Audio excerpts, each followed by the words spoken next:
റഷ്യക്കെതിരായ യുദ്ധത്തിൽ ഇന്ത്യയുടെ സഹായം വേണം ഉക്രൈന്.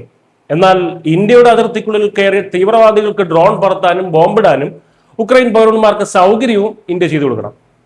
വല്ലാത്ത ജാതി പൂതികളാണ് ഉക്രൈന്. ചുമ്മയാണോ റഷ്യയുടെ കയ്യിൽ നിന്ന് കണക്കിന് വാങ്ങിക്കൂട്ടുന്നത്? ഇന്ത്യയുടെ വടക്കു കിഴക്കൻ അതിർത്തികൾ തകർക്കാൻ പാശ്ചാത്യ ശക്തികൾ നടത്തുന്ന തറക്കളിയുടെ ഞെട്ടിക്കുന്ന വിവരങ്ങളാണ് ഇപ്പോൾ പുറത്തു വരുന്നത്. ടൂറിസ്റ്റുകൾ എന്ന വ്യാജേന രാജ്യത്ത് പ്രവേശിച്ച് ഇന്ത്യയിൽ നിരോധിക്കപ്പെട്ട ഭീകര സംഘടനകൾക്ക് ആയുധ പരിശീലനം നൽകാൻ വന്ന ഒരു അമേരിക്കക്കാരനെയും 6 ഉക്രൈൻ പൗരന്മാരെയുമാണ് NIA പൊക്കിയിരിക്കുന്നത്. അമേരിക്കൻ പൗരനായ മാത്യു വാൻഡൈക്കിനെ കൊൽക്കത്തയിൽ വെച്ചും മറ്റ് 6 ഉക്രൈൻ സ്വദേശികളെ ലക്നൌ, ഡൽഹി വിമാനത്താവളങ്ങളിൽ വെച്ചുമാണ് എമിഗ്രേഷൻ വിഭാഗവും NIAയും ചേർന്ന് പിടികൂടിയത്. മാർച്ച് 27 വരെ ഇവരെ കോടതി റിമാൻഡ് ചെയ്തിരിക്കുകയാണ്. അനധികൃതമായി മ്യാൻമറിൽ പ്രവേശിച്ച് സായുധ സംഘങ്ങൾക്ക് ഡ്രോൺ യുദ്ധത്തിലും ആയുധങ്ങൾ ഉപയോഗിക്കുന്നതിലും പരിശീലനം നൽകി എന്നതാണ് കേസ്. നിസ്സാര വകുപ്പുകളല്ല. നിയമവിരുദ്ധ പ്രവർത്തനങ്ങൾ തടയൽ നിയമം അഥവാ UAPയിലെ 18ാം വകുപ്പ് ചുമത്തി രാജ്യത്തിനെതിരെ ഗൂഢാലോചന നടത്തിയെന്ന കടുത്ത തീവ്രവാദ കുറ്റമാണ് ഈ വിദേശികൾക്ക് മേൽ ചുമത്തിയിരിക്കുന്നത്. ടൂറിസ്റ്റ് വിസയിൽ ഗുവാഹത്തി വഴി മിസോറാമിലെത്തി അവിടെ നിന്ന് മ്യാൻമറിലേക്ക് കടന്ന ഇവർ യൂറോപ്പിൽ നിന്ന് ഇന്ത്യ വഴി മ്യാൻമറിലേക്ക് വൻതോതിൽ ഡ്രോണുകളും കടത്തിയിട്ടുണ്ട്.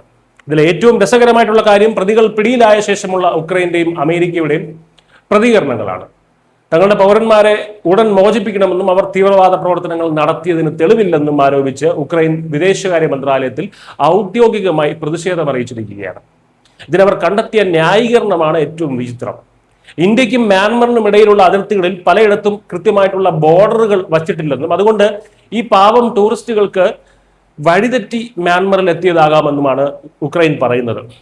ഈ വഴിതെറ്റിപ്പോയ പാവത്താന്മാരായിട്ടുള്ള ടൂറിസ്റ്റുകൾ കയ്യിലിരുന്ന ഡ്രോണുകൾ വെച്ച് നാട്ടുകാരെ യുദ്ധം ചെയ്യാൻ പഠിപ്പിച്ചു എന്നതവർ സൗകര്യപൂർവ്വം അങ്ങ് മറക്കുകയാണ്. ഇതെല്ലാം റഷ്യൻ മാധ്യമങ്ങളുടെ വ്യാജ പ്രചരണമാണെന്ന് കൂടി പറഞ്ഞു വെക്കുന്നുണ്ട് നമ്മുടെ ഉക്രൈൻ. അതേസമയം അറസ്റ്റിലായ അമേരിക്കക്കാരന്റെ കാര്യത്തിൽ US എംബസിയുടെ മറുപടി അതിലും വിചിത്രമാണ്.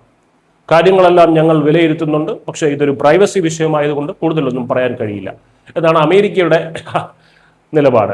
ലോകമെമ്പാടും തീവ്രവാദത്തിനെതിരെ പ്രസംഗിച്ചും തീവ്രവാദികൾക്കെതിരെ യുദ്ധം പ്രഖ്യാപിച്ചും നടക്കുന്ന അമേരിക്കൻ ഭരണകൂടം സ്വന്തം പൗരൻ ഇന്ത്യയിൽ വന്ന് ഭീകരർക്ക് ആയുധ പരിശീലനം നൽകിയതിന് പിടിയിലാകുമ്പോൾ പ്രൈവസി എന്നൊക്കെ പറഞ്ഞ് ഒളിച്ചോടുകയാണ്. മ്യാൻമറിലെ ആഭ്യന്തര പ്രശ്നങ്ങളെ മുതലെടുത്ത് അവിടെ പ്രവർത്തിക്കുന്ന സായുധ ഗ്രൂപ്പുകൾക്ക് ആയുധം നൽകുക വഴി ഇന്ത്യയിലെ വിമത ഗ്രൂപ്പുകളെ ശക്തിപ്പെടുത്താനുള്ള കൃത്യമായിട്ടുള്ള ഡീപ് സ്റ്റേറ്റ് അജണ്ട തന്നെയാണ് ഇവിടെ പൊളിഞ്ഞു കൊണ്ടിരിക്കുന്നത്. തർക്കമില്ലാത്ത കാര്യം. അതുവഴി ഇന്ത്യയുടെ വടക്ക് കിഴക്കൻ മേഖലയെ വീണ്ടും അസ്ഥിരപ്പെടുത്താനും ഇന്ത്യയിൽ തീവ്രവാദ പ്രവർത്തനങ്ങൾ ആസൂത്രണം ചെയ്യുന്നുവെന്ന് ആരോപിച്ച് ആദ്യമായിട്ടാണ് ഉക്രൈൻ പൗരന്മാർ അറസ്റ്റിലാകുന്നത്. പാകിസ്ഥാൻ, ചൈനീസ് പൗരന്മാരെ മുൻപും പിടികൂടിയിട്ടുണ്ടെങ്കിലും പാശ്ചാത്യ രാജ്യങ്ങളിൽ നിന്നുള്ളവരും ഇപ്പോൾ ഇതേ പണി തന്നെയാണ് ചെയ്യുന്നത് എന്ന് വ്യക്തം. ഉക്രൈൻ എത്ര പ്രതിഷേധിച്ചാലും അമേരിക്കൻ എംബസി എത്ര മൗനം പാലിച്ചാലും ഇന്ത്യൻ നിയമവും സുരക്ഷാ ഏജൻസികളും വിട്ടുവീഴ്ചയ്ക്ക് തയ്യാറല്ല. നിങ്ങളുടെ പാസ്പോർട്ടിന്റെ നിറം നോക്കിയല്ല ഇന്ത്യ UAPയെ ചുമത്തുന്നത് എന്ന് പാശ്ചാത്യ ലോകത്തിന് വ്യക്തമായിട്ടുള്ള മുന്നറിയിപ്പ് നൽകുകയാണ് ഈ അറസ്റ്റിലൂടെ പുതിയ ഇന്ത്യ. എന്തായാലും ഇന്ത്യയുടെ വളർച്ച നമ്മുടെ രാജ്യത്തെ വിഡ്ഢിക്കൂട്ടമായിട്ടുള്ള പ്രതിപക്ഷം മാത്രമേ തിരിച്ചറിയാതെ പോകുന്നുള്ളൂ. മറ്റു പല വിദേശ ശക്തികളും അത് തിരിച്ചറിയുന്നുമുണ്ട്. അവരെ കൊണ്ട് തടുക്കാൻ പറ്റുന്നതെല്ലാം അവർ ചെയ്യുന്നുമുണ്ട്. മലയാളം.